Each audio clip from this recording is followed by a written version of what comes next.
Boa noite, meus irmãos. Que a paz esteja com todos vocês.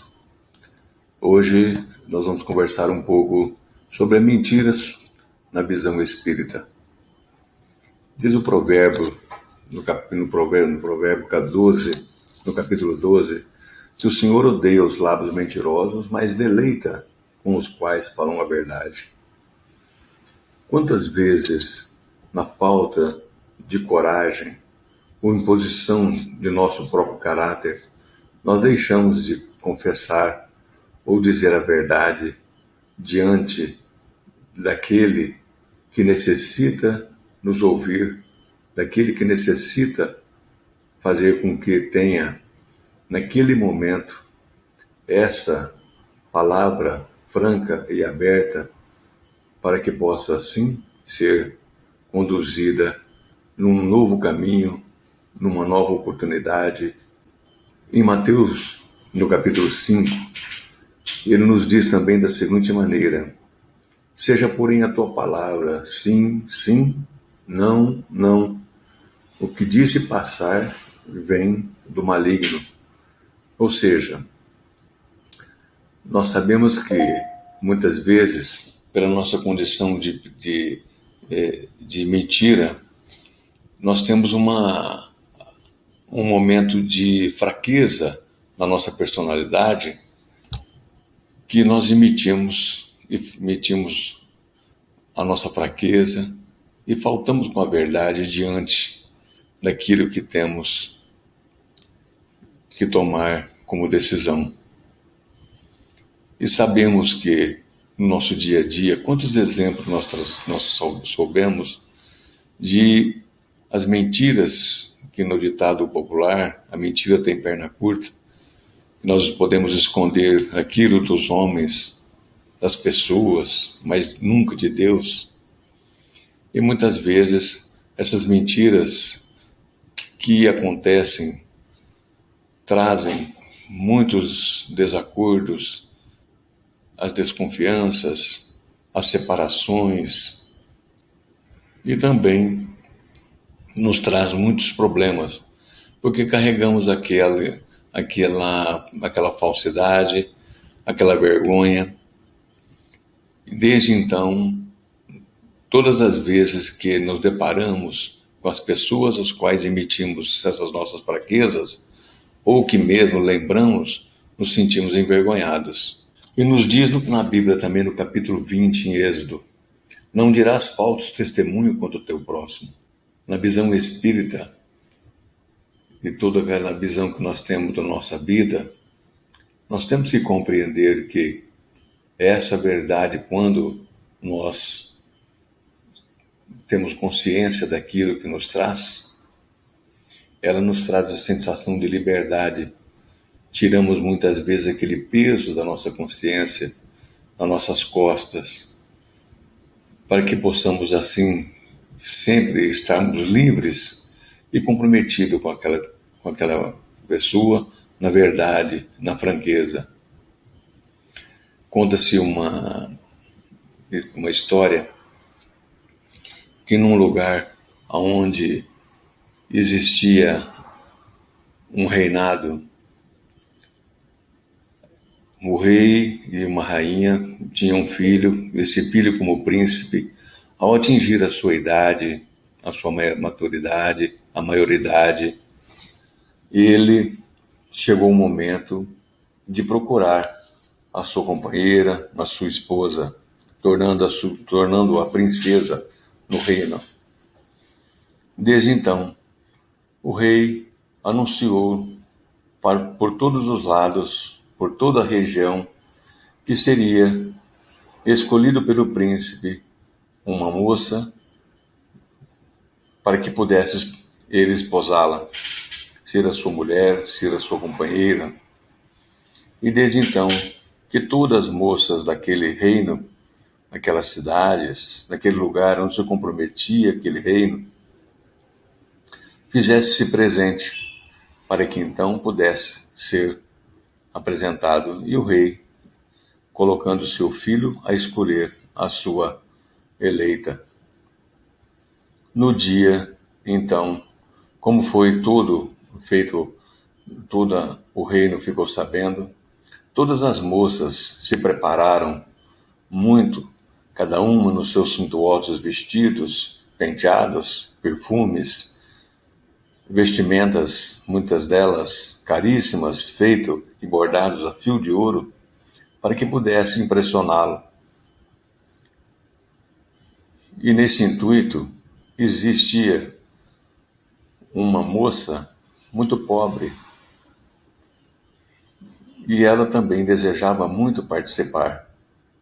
Ela foi inclusive aconselhada pelos seus familiares a não fazer, porque sabia que jamais teria condições de ser escolhida, dada a sua pobreza, dada a sua condição, que nem sequer uma sandália decente tinha para poder se apresentar naquela noite festiva, onde o príncipe iria escolher a sua amada, a sua futura esposa. Desde então, mas mesmo assim, ela teimosamente, ela esteve presente. Ao chegar e ao entrar, ela se deparou com moças ricas, finas, nos seus luxuosos vestidos, e ela, muito envergonhada, ficou no seu canto, só observando. Chegado o momento em que o príncipe foi anunciar quais que seriam as regras para que ele pudesse escolher a sua amada. Desde então, todas as moças que compareceram ficaram lado a lado, e ele, repassando uma por uma, visualizou-as e colocou a seguinte questão: darei a cada uma de vocês uma semente, e nessa semente será colocada para que vocês possam colocar num vaso, e aquela que daqui 6 meses me trouxer o vaso mais florido, mais perfumado, essa será a escolhida. E todas pegaram aquela semente e foram para casa, e começaram todas a cultivarem. Essa moça pobre, porém, tomando os mesmos procedimentos, via que, passar do tempo, nada emergia, a semente não dava nenhum sinal de vida, e foi assim meses após meses, e ela via que realmente ela não tinha nenhuma condição de competir. Passados 6 meses, dado o dia e a hora a todos que se apresentarem, a família Contra, envergonhada, disse que para que ela pudesse nem comparecer, mas no seu intuito e na sua consciência, na sua honestidade, sendo ela verdadeira, assim como ela foi participar pela primeira vez, ela também achou-se no dever de estar presente naquele dia, na grande dia em que seria o príncipe escolheria a sua futura esposa. Ela sabia que não tinha nenhuma chance, porque ao chegar lá, deparou-se novamente com as mais belas moças do reinado, com seus luxuosos vestidos, penteados, perfumes, e uma exibindo uma mais bela que a outra, o seu vaso de flor.